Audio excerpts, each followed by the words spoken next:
ہو سکتا ہے کہ ساگڈار صاحب کا نام اس لیے بھی پچ کر رہے ہوں کہ وہ آئندہ ان کو صدر بنانا چاہتے ہوں، کہ بیکاز مطلب اگر سینٹ سے ریزائن کرتے ہیں کیئر ٹیکر سیٹ اپ، اور پھر یہ بھی کہا جا رہا ہے کہ با اختیار کیئر ٹیکر سیٹ اپ ہوگا، آرٹیکل 230 کو میں ترمیم کی جائے گی الیکشنز ایکٹ 2017 میں، تو وہ تو دیکھ رہے ہیں کہ دے آر آئنگ فار 1 year اور سم تھنگ لائک دیٹ.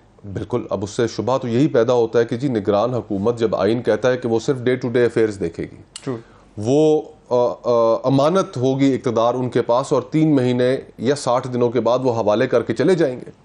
اب اگر اتنی جلدی ہے کہ جی کہ ایسے معاملات ہیں، بین الاقوامی معاملات ہیں، فائنینشیل معاملات ہیں کہ جن کے لیے ضروری ہے کہ اس حکومت کو یہ اختیار نگرانوں کو دیا جائے، تو آپ الیکشن 60 روز میں کرا لیں، اس سے پہلے اسمبلی نہ توڑیں. صحیح. دیکھیں نا، مطلب 2 months تو کوئی اتنا بڑا مطلب not a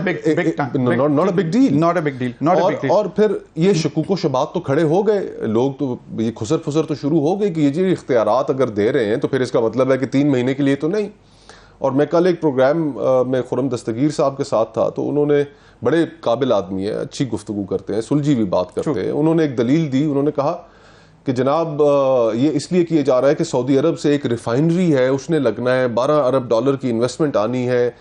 اور وہ تو میں نے ان سے بڑے مؤدبانہ طریقے سے پوچھا، میں نے کہا جی اگر محمد بن سلمان کا ذہن بدل گیا اور اس نے کہا ٹھیک ہے نہیں میں اب لیبیا کی باری آ گئی ہے یا سیریا کی باری آ گئی ہے، میں تمہیں پیسے اب اگلے سال دوں گا، تو تب تک پھر انتظار کرتے رہیں گے، کھینچیں گے اس کو. تو کسی دلیل میں وزن نہیں ہے. نہیں تو پھر اگر قطر کوئی کہتا ہے کہ ہم نے انویسٹمنٹ کرنی ہے تو پھر وہ مریم نواز صاحبہ کے سمدھی آ جائیں گے کہ جی میں بنتا ہوں. ہاں ایگزیکٹلی.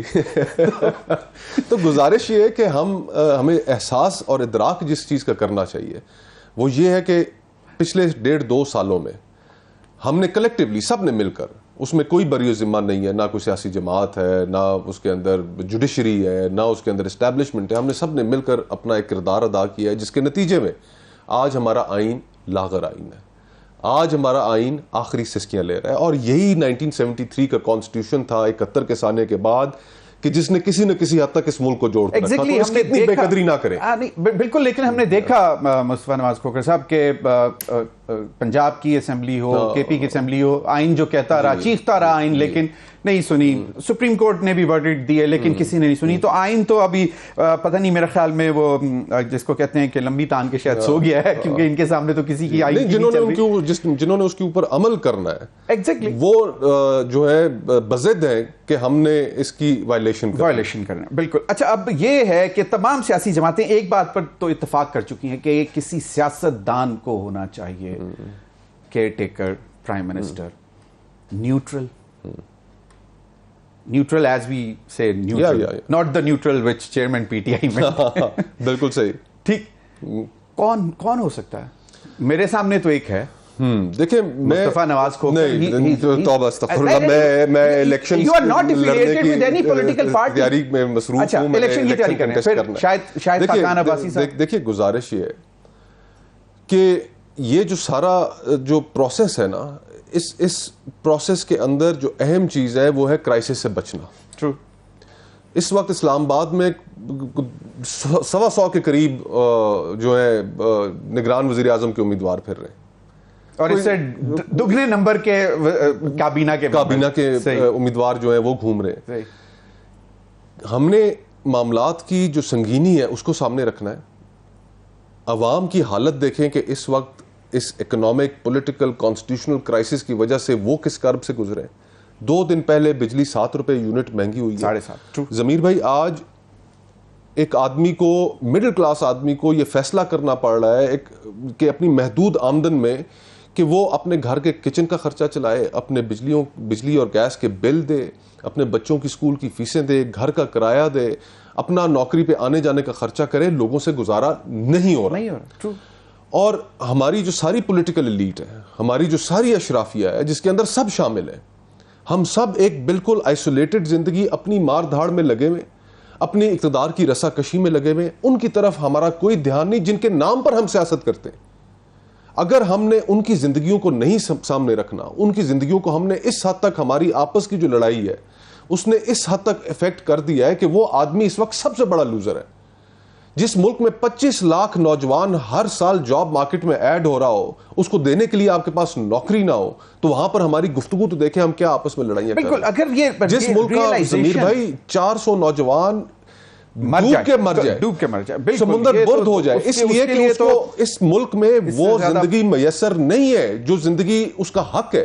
وہ اس کو تلاش کرنے کے لیے نکلتا ہے, خطرہ مول لیتا ہے, سمندر میں ڈوب جاتا ہے. ہم اس کو وہ زندگی یہاں پر نہیں دے پا رہے. ہماری سیاست کا جو اورینٹیشن ہے, سیاست تو ہونی ایشوز پر چاہیے ویسے, لیکن یہ چیز ابھی بھی نہیں رک رہی. یہ چیز ابھی بھی لوگوں کی کالز آ رہی ہوتی ہیں کہ جی ہمیں کسی طرح ویزا لگوائیں. اور مجھے آج ضمیر بھائی ایک ویسے ذکر آ گیا, میں آپ کو بتاؤں, مجھے آج ایک بچے کے والد کا فون آیا, اسلام آباد میں ہی وہ رہائش پذیر ہے, ان کا بچہ اس وقت لیبیا میں پھنسا ہوا ہے, اور مجھے انہوں نے رابطہ کیا, انہوں نے کہا کسی طریقے سے ایک دوست کے حوالے سے کہ میرا بچہ مجھے واپس لا دے. تو یعنی کہ ہم کیا ملک میں لوگ جو ہیں اس وقت مہنگائی کے ہاتھوں تنگ آ کر کیا کیا کچھ اور ہم سیاستدان, ہم اشرافیہ کچھ سیکھنے کو اس چیز کا ادراک اگر مصطفیٰ نواز کھوکر کو ہے تو آپ کا ایک خیال ہے جو باقی اس وقت ہماری جو لیٹ ہے اشرافیہ یا جو اس وقت صاحب اقتدار ہیں ان کو اس بات کا نہیں ہے ادراک؟ نہیں ہے انفارچونیٹلی, مجھے یہ کہنا پڑ رہا ہے. نہیں تو پھر اگر ادراک نہیں ہے تو پھر تو ان کو چلے جانا چاہیے انتخابات میں. تو وہ ڈر خوف کس بات کا ہے کہ پھر یہ بتائیں, وہ تو they don't have the face to go for elections کہ وہ ان حالات میں جو آپ نے اس وقت پکچر کھینچی ہے, جو مجھے معلوم ہے, آپ کو معلوم ہے, اور I'm sure ان کو معلوم ہے, لیکن وہ ایک کبوتر کی طرح آنکھ بند کر کے بیٹھے ہوئے شاید. ضمیر بھائی پچھلے 3 سالوں میں مجھے کوئی ایک جماعت بتائیں جو اقتدار میں نہ رہی ہو. پی ٹی آئی اقتدار میں تھی, صحیح, پھر مسلم لیگ نون اقتدار میں آئی, پیپلز پارٹی بھی اقتدار میں ہے, جے یو آئی بھی اقتدار میں ہے, اور دیگر جماعتیں بھی اقتدار میں. صحیح, ان کے اپنے مسائل تو ختم ہو گئے, ان کے اپنے جو اکاؤنٹس فریز تھے وہ تو ڈی فریز ہو گئے, ان کے اپنے مقدمے تو ختم ہو گئے. عوام کے مسائل کوئی ختم ہوئے؟ تو تمام پولیٹیکل پارٹیز تو اقتدار میں رہی نا. تو پرائرٹی نہیں تھی. تو پرائرٹی نہیں تھی. پرائرٹی یہاں پر کیا ہے؟ پرائرٹی یہاں پر یہ ہے کہ آپ نے ہر قیمت پر اقتدار حاصل کرنا ہے. پاور پالیٹکس ہے. اقتدار حاصل کرنے کے بعد آپ نے یا مالک بنانا ہے یا اپنے مخالفین کو انتقام کا نشانہ بنایا ہے. اس کے علاوہ پرائرٹی نہیں ہے, حقیقت ہے یہ.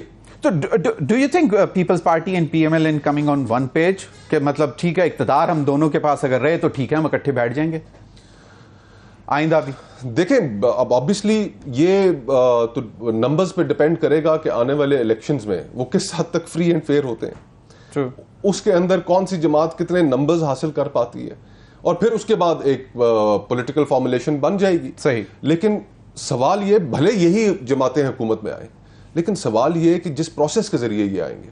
مجھے یاد ہے ضمیر بھائی کہ جب 2018 کے الیکشنز ہوئے, آر ٹی ایس کا فیلئر ہوا, مولانا فضل الرحمان نے اس وقت بہت سخت پوزیشن لے لی. بالکل on the floor of the house آ کے, نہیں مطلب انہوں نے جو تقریر کی تھی انہوں نے کہا تھا, انہوں نے ایک دفعہ کہا, انہوں نے کہا جی کہ 14 14 اگست ای سی پی کے سامنے پروٹیسٹ تھا, میں ادھر موجود تھا. صحیح. اور وہاں پر مولانا فضل الرحمان صاحب نے فرمایا کہ یہ 14 اگست ہم نہیں منائیں گے, ہمارے ساتھ یہ ہوگا. بڑی بھاری بات انہوں نے کر دی. تو ہماری اپنی ایک پرٹیکولر ہسٹری بھی رہی ہے. میرا تو صرف جو مقدمہ ہے وہ صرف اتنا ہے کہ خدا را اس جو ملک کے اندر الیکشن جو ہونے جا رہے ہیں اس کو کم سے کم کنٹروورشل کم سے کم کنٹروورشل بنائے, لیکن ہماری ہسٹری بڑی عجیب